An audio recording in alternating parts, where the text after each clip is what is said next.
ఇక డీటెయిల్స్ లోకి వెళితే జగిత్యాల జిల్లా కోరుట్ల నియోజకవర్గంలో మెట్పల్లి మండల పరిషత్ సమావేశ మందిరంలో ఎంపీపీ మారు సాయిరెడ్డి ఆధ్వర్యంలో ఎంపీటీసీలు సర్పంచ్లు వార్డ్ మెంబర్ల పదవీ కాలం ముగుస్తున్న సందర్భంగా ఆత్మీయ సమ్మేళనం ఏర్పాటు చేశారు. ఎమ్మెల్యే కల్వకుంట్ల సంజయ్ మాట్లాడుతూ గడిచిన 5 సంవత్సరాలు ఒక కుటుంబంలో ఉండి మండల అభివృద్ధికి కృషి చేసిన ప్రతి ఒక్కరికి కృతజ్ఞతలు తెలియజేశారు. పార్టీలు ఏదైనా ప్రజాసేవలో ముందుండి తెలంగాణలోని అభివృద్ధి చెందిన మండలంగా తీర్చిదిద్దిన ప్రతి ఒక్కరికి రుణపడి ఉంటానని అన్నారు.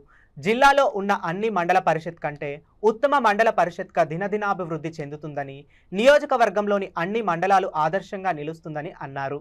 ఎంపీటీసీ సభ్యులకు ఎమ్మెల్యే కల్వకుంట్ల సంజయ్ మెమెంటోతో పాటు జ్ఞాపికను అందజేసి శాలువాతో సన్మానించారు. ఈ కార్యక్రమంలో ఎంపీడీఓ, తహసీల్దార్, మండల పరిషత్ ఉద్యోగులు, సహచర ఎంపీటీసీలు, సర్పంచ్లు తదితరులు పాల్గొన్నారు.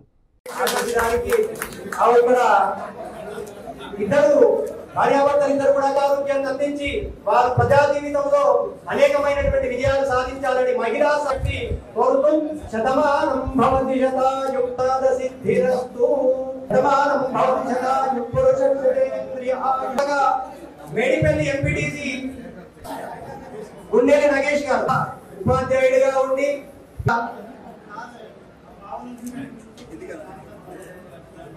సిద్ధంగా ఉండవలసిందిగా కోరుతూ శతమానం భవతి శతాయుఃపురుషస్యేంద్రియే శరణ్యే త్ర్యంబకే దేవి నారాయణాయుఃపురుషస్యేంద్రియ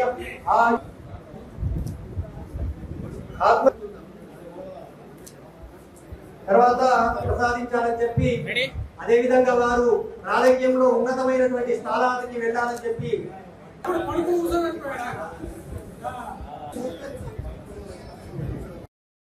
గజమాల చేత సత్కరిస్తున్నారు. వీరేంద్ర శ్రీనివాస్ గారికి ప్రత్యేకంగా ధన్యవాదాలు తెలియజేస్తూ నిరంతరంగా శోభాయమానంగా మెరుగొందాలని కోరుకుంటూ, అదేవిధంగా వారికి కిరీట ధారణ చేస్తూ, అదేవిధంగా మెట్పల్లి ఎమ్మెల్యే గారిని కూడా సన్మానిస్తున్నారు.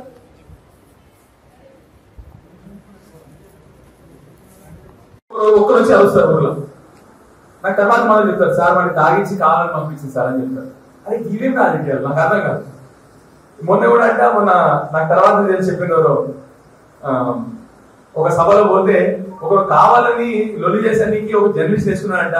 అది లొల్లి చేసాడు, జర్నలిస్ట్ రికార్డ్ చేసినాడు. అంటే నాకు అర్థం కూడా ప్రామిస్ చెప్తున్నాను, నాకు ఈ రాజకీయాలు నాకు అర్థమవుతుంది.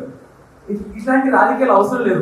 మంచిగా ఉండి ప్రజల్లో మనల్ని పొందాలి, కానీ చెడు విధానంగా ఎందుకు ప్రజలు మనల్ని పొందాలి? ఒకసారి ఎవరైనా మనం 2 సార్లు 3 సార్లు గెలవాలంటే ప్రజలకు మనం చేసి సేవతో గెలుస్తాం, కానీ అరుషుడో కుట్రలో కుతంత్రాలు చేస్తే మనం ఎప్పుడు కూడా పైకి పోము. మనుషులంగా నిజంగా చెప్తున్నా, నేను ఒక్కటైతే చూసిన జీవితంలో, మనిషి ఎదగాలంటే మంచి ఆలోచనలు ఉండాలి. మనిషికి ఎప్పుడు వేరేవాడి దొక్కుదామని ఆలోచన ఉంటే వాడికి ఎక్కడో కాడ దెబ్బ తగులుతుంది, వాడి కిందికే పోతుంది తప్ప వాడు పైకి ఎత్తరా. నిజంగా చెప్పాలి.